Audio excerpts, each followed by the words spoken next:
Hi guys, welcome back. So just a quick one here.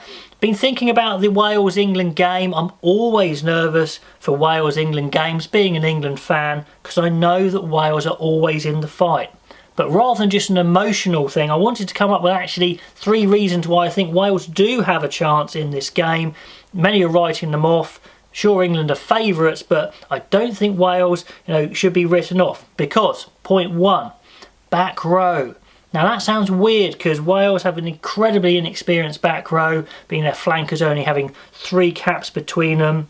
But Lewis Hughes is 1m96, both are 188, Faletau 187, and they're all viable line-out options. All good jumpers, they could all be used in the line-out.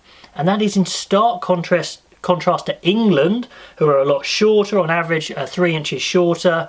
You definitely wouldn't lift Billy Vunipola unless you fancy putting your back out potentially. Underhill's not really a quality jumper. Curry's the only guy you'd put up in the line-out, really.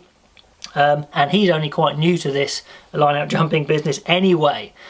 Now, in the past, England have had limited line-out options and actually still done very well, so it's very possible they're okay with it, but still, that's a stark contrast. Could Wales make a mess of England's ball? Could they have so many options that England can't get near their ball? So that's definitely one difference I see in the sides. And the other significant difference I see is in the back line. Wales have a lot of line-hitting backs who are very happy with hitting hard lines. England's players are very good, but their natural instinct is to pass or kick or go for an outside break or use their quick feet. Who's going to be hitting those hard lines? In the England squad, Ollie Lawrence and Ollie Thorley are the sort of guys who like to run through brick walls and hit hard lines, but they're either injured or not being picked. So who would they use? I mean, they're probably going to use Owen Farrell, to be honest, and he'll do a decent-ish job, but that's not really his thing. He's not that quick, he's not that big. So, it's a problem if they want to do that, especially if England do get on the back foot.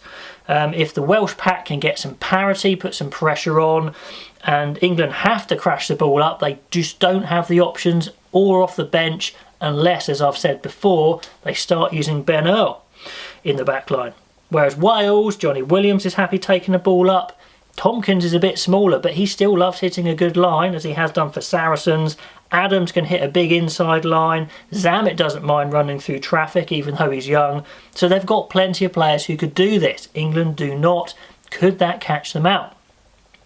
And last but not least, the most common, most obvious reason is Wales love beating England. They're the old enemy. People say, well, in the professional era, that's not quite the same, but it is. Come on. Wales love beating England. They do raise their game for England. They do significantly, I think, try that little bit harder against England, and it means that little bit more. The old saying goes, it doesn't matter if we lose every match as long as we beat England. Sure, there's not 100% truth in that, but there still is some, for sure. Let me know if you completely agree with that statement or you think it's outdated, but I think it's a factor. Playing England does raise their games, plus the 2 tactical deficiencies that England have that Wales do not. Just definitely worries me as an England fan.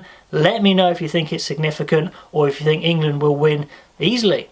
Anyway, either way, pop your comments below and I'll catch you next time.